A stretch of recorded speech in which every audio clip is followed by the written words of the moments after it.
All right, so I think we're going to jump into our listener questions here. We're going to start off this episode with a question from, let's see here, from Bizarro8s. And he has a question.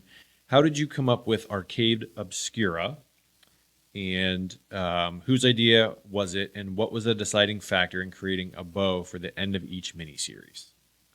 So I'm not sure. I think it was you came up with that idea. I mean, we're talking a long time ago. Yeah, a lot of this stuff we kind of just, I don't know, we just like brainstorm after the end of an episode or something. Hey, you want to try to do this, or on our Discord or whatever, and then from there we kind of just say, yeah, that's fine. So I think the origin of it was, we wanted to keep the mini series or chunklets, only a couple in that genre. We didn't want to okay, we're going to start with fighting games, and then we're going to go through 25 fighting games before we move on to another genre, because we wanted to make it approachable to, people who that might not be their favorite game genre, and they wanted to hear some different stuff. So going into the idea of the podcast, it was like, well, let's keep it agile. Let's keep it in these little, 5-6 episode chunklets so that we're then moving on to something else. But then it came like, well, there's other stuff we want to talk about, or there's really these games that are in this genre that are maybe not enough or popular enough or have enough information to do a whole featured episode on, but that we really like. So let's wrap it up in an Arcade Obscura. I know that came from our very first mini series with the fighting game wars stuff. Yeah, I mean, I don't know who. I mean, I think it was just more of an organic conversation. Yeah. And I don't remember where the name came from as far as Arcade Obscura. I think we might have just ran with that when it was time to go with it or something. Yeah. But I don't remember exactly what it was. Yeah, there are so many just like weird games that each one of us likes that there's just not enough meat on the bone. Yeah. To get a full episode out of it. I mean, if we did, it might actually be a normal podcast length episode, which it might be an hour-long episode, which is kind of a weird thing, but overall, that's just we don't want certain games to get overlooked just because there's not enough there. That's my take on it. Is we want to make sure that they get that exposure. Yeah. And the other fun thing was, I know we talk about it almost every Arcade Obscura, is that it's a fun thing for us because we don't know what the other people are going to present. Right. Now, obviously, we coordinate what the next episode is that we're looking into. We do all of our research. We come together. We record it. There's no mystery as to what we're talking about on our featured episodes, but it's really cool to think like, okay, well, I wonder what the other person's going to say, what they're going to bring to the table. Here's hints about what the game is so that we can try to guess what it is. So at least for us, I think that's more fun because we're not, there's no foreknowledge of what the other people are bringing. I think the most we ever do is when we get nervous about potentially picking the same game, we'll throw out like, okay, well, the person that made your game doesn't start with an N, does it? Right. No, it doesn't. Okay, well, cool. Good. I feel good now. Yeah, there has been a few times where I genuinely did think that, oh, frick, Jared and I picked the same game. There was one recently I was convinced that I think you had picked the same game I had. Yeah, it was close. I think even up until like recording it and describing it. I mean, while we're sitting here and he's getting ready to pitch what it is, I'm like, oh no. Yeah. I'm like, okay, backup game. Because I'll usually have like a second game not nearly as researched as well. But in case I have to have an emergency break glass moment to pull in another game and somebody else gets does mine, I'll have a backup. Yeah, the emergency backup. I don't go emergency I do backup, sometimes. Unless I know I'm picking something super weird that I know there's no shot that either one of you are going to play. Oh, see, I just figured we would roll with it. I mean, it'll probably happen. Yeah, if it does, it does. And when it does happen, we're all three going to pick the same game, and it's a normal episode. It'll just be, it was supposed to be an Arcade Obscura, but now it's just a featured episode. Yeah. All right, so our next question comes from Daddy Molk, and he asks, what's the longest period of downtime you've had for being able to fully enjoy a newly acquired arcade cab due to an injury sustained from moving it? So basically, how bad have you hurt yourself moving a game like an idiot? Well, I think I'm categorically the one who has injured himself the most when moving games, right? As far as most serious injuries. Probably, yeah. Okay, so I would say yes. my most serious injury was guillotining the flesh off the front of my shin from solo moving a Cruisin' USA upright underneath a garage door that didn't fully open. So there was only like a 4.5 foot space that I had to get it really low, and the back door came off while I had it, tilted back and using the wheels, and it just on its axis from the bottom came down right onto the front of my shin and just took all the flesh and skin from that, and then it stopped, and then it got so it did like a nice tombstone type design on it. Yeah. But I remember like not being able to put the cab down and having to continue to go with and like shaking it to get the door, one off my leg and then two off the cabinet so I can continue to roll it underneath that garage door. I remember loading it up into the truck and then driving here to the arcade and coming in and grabbing the first aid kit Yeah. and then addressing the wound before then taking the game to my storage unit. So I don't think I've ever had something so debilitating that it stopped me from being able to play the games. I know Mortal Kombat, the one that we picked up for you, Still have that one, yeah. that was another shin splitter one, but I haven't had anything to the point where it's stopped. I think the most that I've had is like maybe like due to lifting the weights, like some back injuries or something. But Yeah, I didn't know if this was more like physical injury or you injured yourself and so you just couldn't bring yourself to enjoy the game. Like, did you not play, Cruisin' for a long time because like every time you saw it, you were thinking of that injury? no, I didn't play for a long Well- time because it had a blown monitor. Yes. Yeah, I can tell you, not me, but I know my wife. We were moving Your Next Generation. I forget where we were moving it. Either two. Did we ever have that one in Movie 6 or Movies 8 or whatever? Yeah, I think so. So I think we were maybe moving it there. And when we move it, we have like a loading dock in the front of our building, and basically we had put like a moving blanket down in the back of your truck, and we were moving it from the dock directly into the truck. And she had stepped down, but where she stepped, she had hit the blanket and not the truck bed. So she slid, and like her quarter of it was four of us moving it. Her quarter of the weight kind of fell on her leg, and she already hated that game. Now she really hates that game. I can't think of like a bad enough injury of moving a game that would. Now, granted, I'm moving a House of the Dead 2 tomorrow, so now I'll break my arm or something. But I do remember the worst injury. It's tied the worst injury at the arcade for me. Both next door, not here yet. Yeah. Is this the door? That one of them, both of them involved the door. Both involved the door, but the first one was we were going to leave one night, and I think we had like a newer employee who had like she just wasn't physically capable of shutting the door sometimes. That door is like ridiculous. Well, first off, our old location had a gigantic train door. It's Yeah. probably about a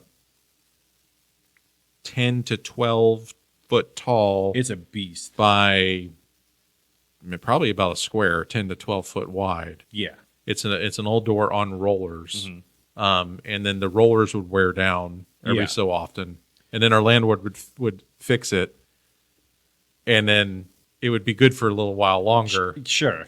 In this case, it would though- be better. It wouldn't be good. Yeah. It would be better.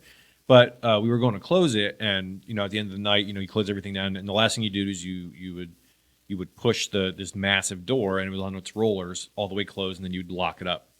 And I had noticed that over the past month or two, like the door would, it's heavy, but it was on like a little like trail thing, like a train, like a barn door hanger Yeah. type stuff. It had wheels and a connectors up top. massively big, heavy barn door is the best way to explain this. And we had pushed it closed, and I heard a little tink, and I'm like, and I look at it, and the door starts coming forward, and in my head immediately I'm like, there is no shot that I am going to be strong enough to hold this thing up. There's just no way. I knew it was so big. So thank Glob that there was a metal support pole holding up the roof of our building, because the door like literally started like teetering like a giant tree, like timbering. So I told the employee, I'm like, back up. So she jumped out of the way, and it fell. And I was down far enough, but idiot me, I don't know why I tried to like lean my body against it to see if it would hold it up, and it just steamrolled my shoulder. And I was just like, oh wow, that's like immediate pain. Now, luckily, again, it didn't fall on me and murder me. But only because it hit that But because it hit upright that pole. and stopped. If that pole wasn't there, I would have been seriously, seriously hurt. pancaked. The other injury with the door involves you, not your fault, not mad at you. No, I feel bad. The shitty part of the door, outside of it being massive and gigantic, is when you closed it, there was like a big like eye hook, I think is what it's called, and it goes in this little, like you had to push it through this little thing, and you put like a lock on it. Well, we had pushed it, and I don't know why I did this. This part is my fault. I put my finger in the eye hole to like hold it so I could grab the lock, and I think Rob thought it had jammed, so he pulled it back, and when he pulled the door, no, you pushed it forward, and it just crunched my finger in between the door and the brick of the building, and it was probably the most immediate pain ever. And I was like, we got to get the lock on. I don't want to look at my finger. I seriously thought the tip of my finger came off. It hurt so bad. But man, I think oh, it was man. actually after recording one night. It was. Yeah, It was we after were leaving recording. and I was like, dude, we got to go. I don't want to look at it. And I refused to. Like, I just Sorry. drove home like this. It's not your fault, man. But I drove home and I'm like, I'm not looking at my fingers. I know the nail's off. And somehow I didn't lose a nail, but it was purple for like 3 weeks. It was rough. But that's like that pain where it's immediately just like numb. Yeah. And I was like, ooh, that was a rough. I think the worst business related injury was when we had our previous business, Arcade Age. And I forget what it was. I think Steve, one of our previous business partners, was out there helping me, and Robin was out there, my wife. And we had a trailer or something, and we had a concrete filled bucket that we would use to put the trailer Yeah, to hold thing it on, up. to hold it up, and to ratchet it up when we're getting on or off a vehicle. And I grabbed the buckets from the sides, and I had gone to swing the bucket to get some momentum, and the entire bucket plastic splintered, and all the jagged edge just sliced my hand open, and not like a clean slice, No. not like, oh, that's nice. That's like a scalpel work. It's a Ginsu. Like jagged everything. Yeah. And just ripped my hand open. And I've had some pretty significant injuries in my life. That was the first time I almost passed out. Yeah. Because I looked at my hand and I remember seeing all like the ragged bits of everything. And still there's like plastic chunks like all stuck in there. And it was just like, when you get hurt really, well, hopefully you don't. When you get hurt really bad and you hurt yourself, and there's like that split second where it's like, oh, well, that's not bleeding. Yeah. That's not too, and then like, Yeah. it's like, oh yeah? Yeah. And it's like Kool-Aid Man, and just like, oh yeah. And then it just, everything. And I saw that, I was like, and my wife understood what was happening. She like, caught me as best as she Yeah, can. I mean, we have a foot in height difference, so it's not an easy feat. And I sat down real quick, and I do think that Steve almost did pass out as well from seeing. from the side of it. Yeah. Yeah. I mean, like, ugh. So that did stop me from playing pinball for a while. Yeah. Because that I one gashed makes up my sense. hand until probably a couple of weeks until it healed enough to, be able to. Yeah. The only time I've ever almost knocked myself out moving games with you was at Wigwam. We were Was up. that just heat, or did you hit your I head on think- the rafters? I think it was both. So I think a lot of it was we were all, I'm pretty sure heat exhausted and Yeah. just drenched in sweat and everything. But we were upstairs, and towards the end where we had to lower the games down, there was just one beam that was just like the perfect height for like the center of my forehead. And I'm like, oh, I'll remember that, no big deal. And we were just so hot, and I was just sick of being up there. Towards that's what actually made me go downstairs and catch games. Was I was up there and I conked my head so good on that beam right where the pulley was. It was like the Looney Tunes thing where you see stuff spinning. Like I had to sit there for a second, like, am I about to fall over? I'm like, I think I'm about to fall over. So then I went back to the shitty ladder and climbed down, and that was a rough one. That was the only time I've almost ever passed out. But I mean, we always like jam your fingers on stuff and lift Yeah. things like an idiot. Well, for and pinball, we always say it's not really your game until you bleed on it. that's the rules. So, and I think we've come to own every single one of these games Yeah. through that method. So, Yeah. The worst, like, taxi for sure. Jared, I had a storage unit at the time, and Jared had come out to kind of help me fix it in my storage unit. And some of those old like pins and screws like in the playfield just didn't want to come out, and you'd pull them and they would just get you. Or like you're trying to clean the bottom of a rail or something like that, and like kind of like what you said with the bucket plastic, it just gets like sharp. and like you don't realize it. You're like, ooh, and then immediately you own the game. Mhm. It's just kind of how it works. Yeah. Yeah, when I first read this question, I didn't read the due to serious injury, sustained injury from moving it. And I just thought, like, oh, yeah, there's definitely games that, like, you acquire and think you can get running, or, like, you know, there's a large period of downtime before you can enjoy it because it's not working, at least in what I buy and what I think we buy. Right. So I just thought about it from that perspective of, like, oh, like, Oh, okay. you know, like I got a game, thought I could get it going, or What's you the know, longest period of downtime for that then? Yes. 14 years. yes, exactly. Well, yeah. If that's the question, There's definitely some project The games clock- I bought. the clock is still going. Exactly. Because I think we all have games that we Yes. bought that are just, yeah, sure. There's a Mr. Do that has been sitting in my storage unit since like 2009. Yeah, Rob's leading that Yeah. Yeah. that one. If that is the question, then yeah, there's that clock is And I don't think it's it, gonna it run. was, That's but like an atomic that's what I clock. thought when I read like half of the question. I thought that was, That might be the question. We could just be stupid and well, it reading does wrong. say due to an injury sustained from moving Oh, cab okay. at the end, but I didn't get that far. Sure. And so I was like, oh yeah, there's still games that, There has certainly been more times where I should have gotten more seriously injured moving games than I did. I mean, I recently did, I forget what we were moving. We were putting it into the back of your truck. It was a pinball, or no, it was the big bulk buy that we had done, and I think it was Crazy Taxi. It was we had to stand Oh, it yeah. upright, and I had my hands underneath the bottom of it, and I forget who kind of pushed it, It was me. and it just went. You got me back for the door then. Yeah. Because it just went over both fingers and pinned my fingers to the bed of your rhino lining truck bed, and then Yeah. proceeded to like drag my hands along the bottom, Cheese pinch grated down. them. Yeah. So that wasn't cab sucks fun. too, because like it's not a flat bottom. It's like No. two weight points directly on your fingers. Yeah, the entirety of like the 450 pound Yeah. cabinet was on my not great. digits. well, that and at least one of the wheels was the actual Oh, plastic yeah. wheel was completely sheared off. So Yeah, it was fun. yeah, absolutely. probably even worse for that. Yeah. But ask us next episode. We'll probably have entirely new injuries. Yeah, I'm moving a game tomorrow, and man, oh man, I don't know if I can handle Now this I'm- question. now I'm paranoid. The detail of the, Sorry, the did I get a bleeding little on too games, gruesome? It was. yeah, Whew. bleeding's never fun. Well, we shoot our video here, and we put our listener question segments up on our YouTube channel for Paducah. So Adam can maybe do some cool CGI reenactments of the dude, hand I'm injury. gonna MS Paint this so poorly. I can't wait. Either Or- that or or do like a take home video, the- like catch up, like Or get like the unsolved mysteries reenacted, like actors, to redo the scene, but how they always did, where it's overly like slow done. motion. Yeah. It's got like the trails on it. Yeah, I You thought gotta- you could pull out the blood splatter from Maximum Force and just put that. I think overlay that you on actually go in a more Artura direction, and it's in color. Okay. And when the actor portraying me picks up the bucket and swings it, it suddenly cuts to the face and it fades to black and white with just a realization of what happened, like staring at it, the hands with just the fingers in view, and it fades to black and white. And then you go full on Kill Bill.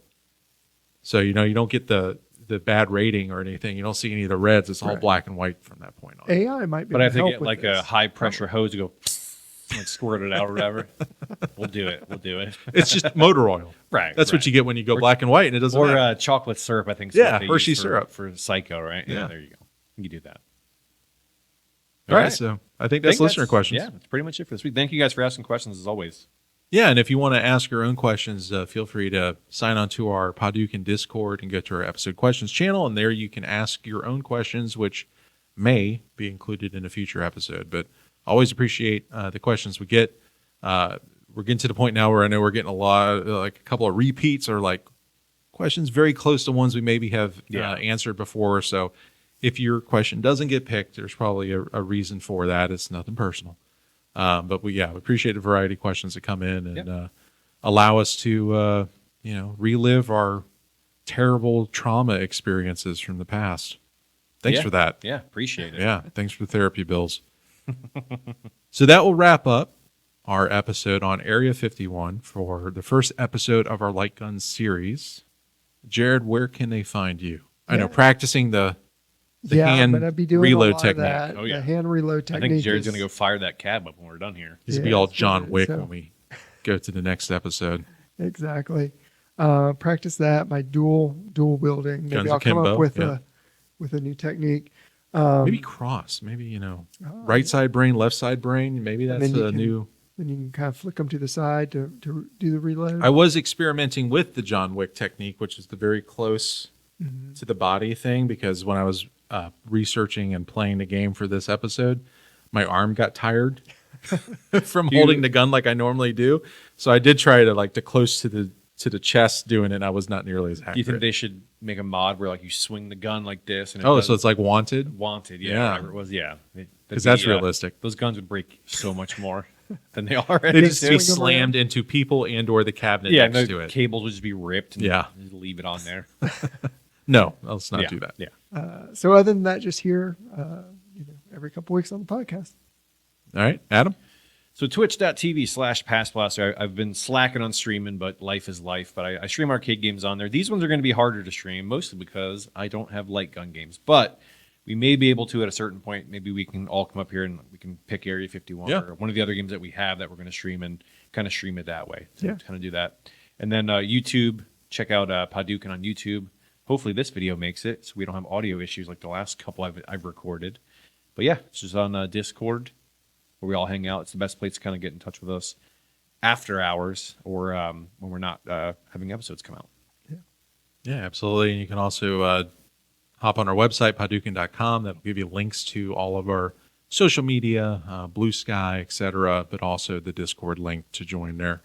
That will wrap us up for the Area 51 episode. The truth is out there, and I think we found it. I want to believe. So join us next time where we're going to talk about a game that only real G's will understand. See y'all next time. Fantastic. See ya. Later.